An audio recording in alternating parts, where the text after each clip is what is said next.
Salt Lake City is growing and buildings are getting bigger and higher. That presents a challenge for firefighters who risk their lives to keep us all, people and property, safe. Now, later this morning, the Salt Lake City Fire Department will host a major training event. We have Community Relations Division Chief Bob Silverthorne with the Salt Lake City Fire. He's here to give us a preview of what's happening today and why it's so important. Thanks so much for coming in. It's probably going to be a long day for you. Yeah, it's going to be a long day.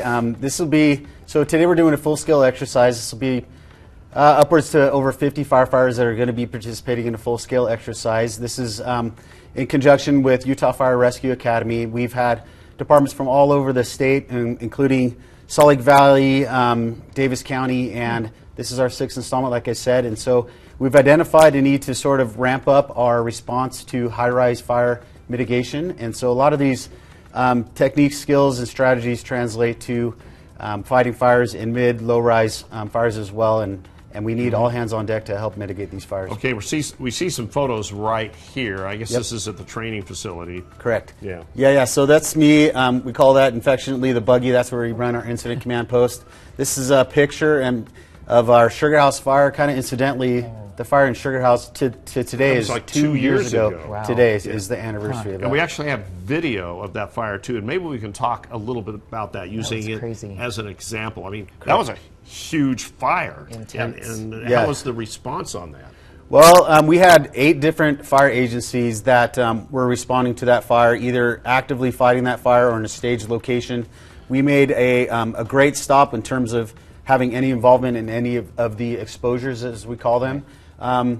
Thankfully, the building was under construction, therefore uninhabited, and so we were able to establish a pretty defensive posture from right off the bat and limit the exposure potential from those fires traveling to other buildings. If you would have had to go inside to rescue anybody, that fire was so intense, it would have been horrible. Yeah, we would have had to been completely, I mean, we're an aggressive fire department as it is, but we would have had to make an aggressive attack right off the bat and then have that point where we're going to back out, have a defensive posture, and protect the exposures. Are you better prepared now to fight a fire like that than you were 2 years ago?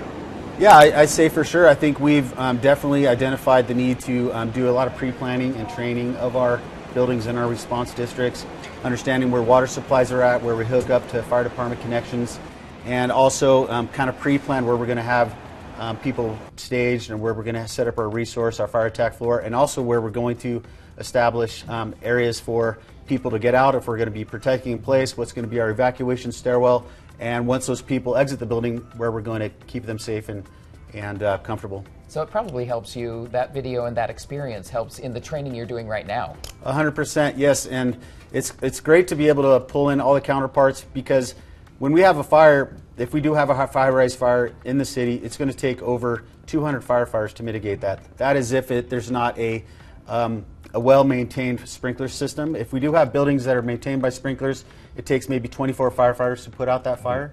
But it's going to be all hands on deck. We can't just, deal with it with the 66 sworn firefighters we have in Salt Lake City. So we have to, per day, that we have to bring in. Well, in fact, this course that you guys have been going through, I think something like 500 firefighters have been working with you on this. Correct, yeah. After today's full-scale exercise, we will have had over 500 firefighters go through our training tower. We've also had the privilege of having a Unified Fire Authorities tower to train in as well, so we get different buildings to kind of train on. And it's been a really good effort in terms of not just from an incident command standpoint, but from a logistical standpoint, moving crews. As you can imagine, it's quite a logistical challenge moving crews inside a building to perform different operations. And we saw pictures of classroom work as well. Correct. A lot of that, I mean, they have to know what they're doing before they're actually out in the building. 100%. So we kind of have a 3-phase process with Utah Fire and Rescue Academy. The first phase is a 2-day class. It's mostly classroom, and then we do a little bit of a show and tell and go over to a building and look at fire protection system, things of that nature.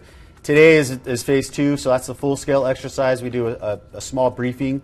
It's about a half-hour briefing before the drill, kind of a game plan, and then it's ready, set, go. And then the third phase would be our command training center. That's where we have simulations where people are in front of computer screens, they're role players, and they speak on the radio. That way we can get some more reps.